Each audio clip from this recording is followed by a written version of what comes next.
British tinkerers, a multi-million-pound military competition, and the kind of nerve that could shame a Texas oil baron. You'd expect bluster. Instead, you'd be describing how one of the most influential sniper rifles of the last 40 years was born, and how a trio of craftsmen hustled their way from a glorified tool shed to the pinnacle of military precision.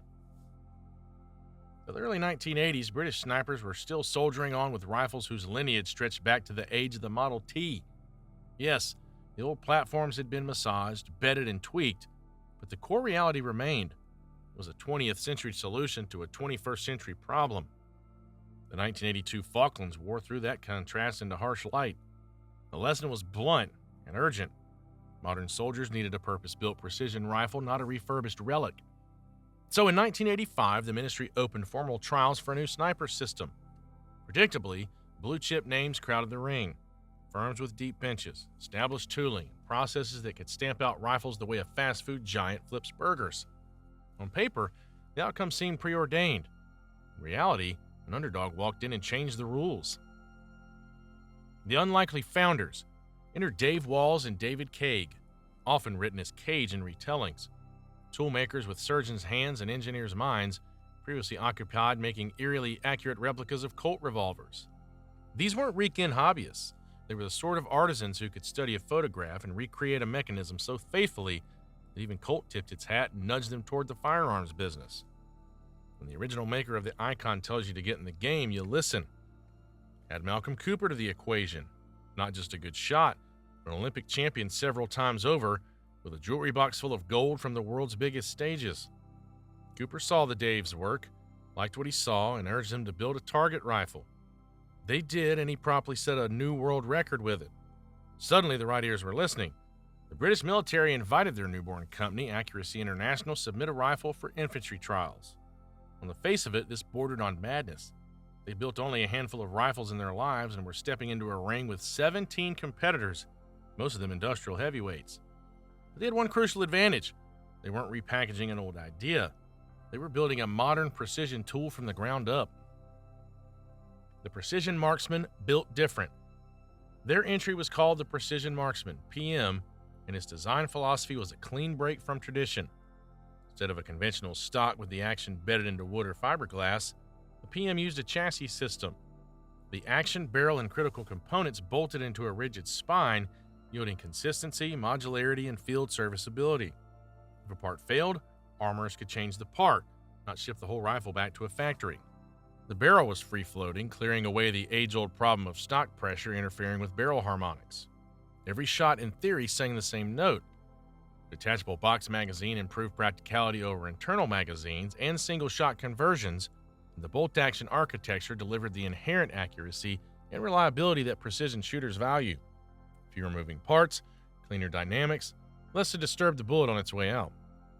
On range after range, the PM proved its point. The trial field thinned from 17 to 8, then 5.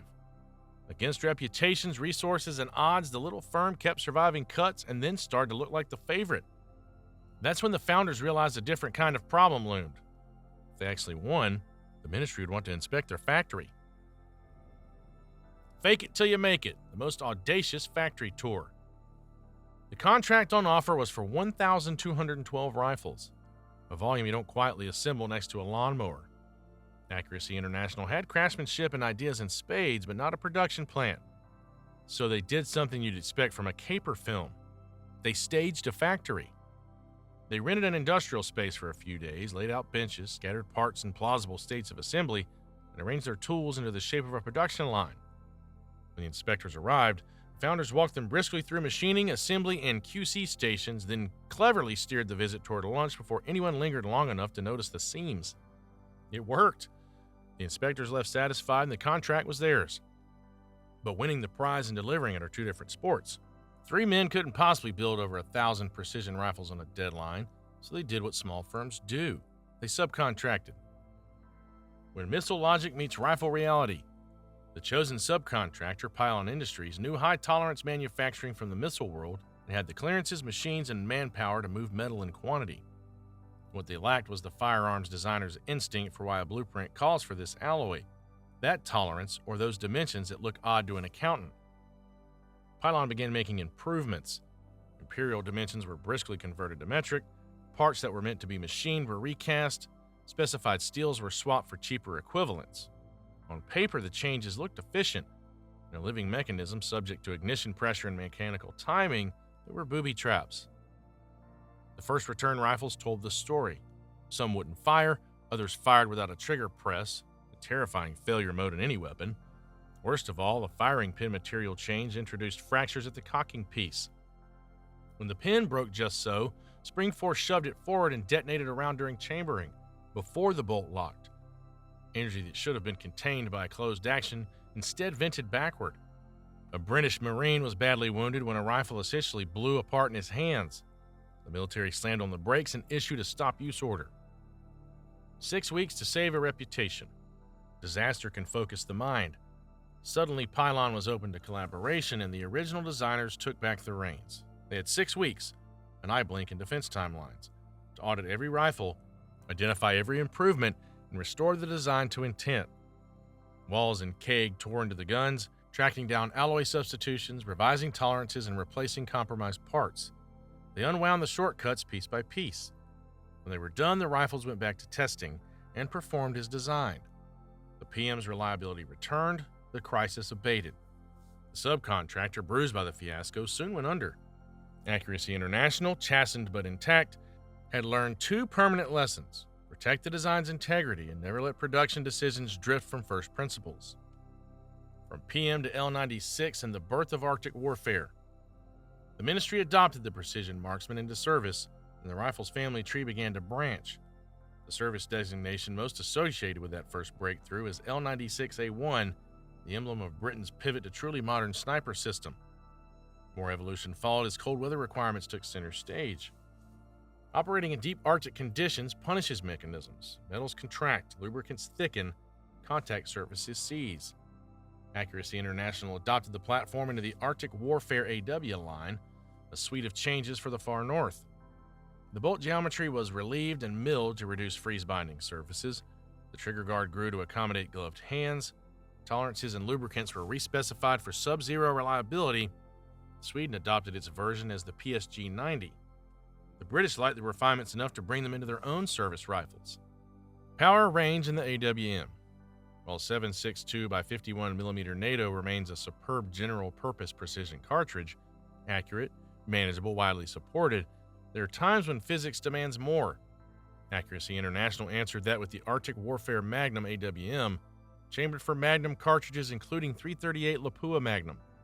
That round lives in the tier just under 50 BMG, a long-range hammer that carries energy and authority where standard 308 taps out. The AWM and 338 Lapua entered British service under the L115A3 banner and would become famous in Afghanistan. In 2009, Corporal Craig Harrison faced enemy machine gun teams engaging his unit from standoff distance. He set up, read the conditions, and began working the problem at 2,475 meters, roughly a mile and a half, far enough that the planet's curvature creeps into your math and a bullet takes more than 6 seconds to arrive. He established impacts with a string of rounds, then made the hits that broke the ambush, a feat that stood as the longest confirmed sniper kill at the time. Harrison later described aiming feet high and inches off to account for drop in wind and admitted he was initially trying to suppress, not necessarily score a direct hit.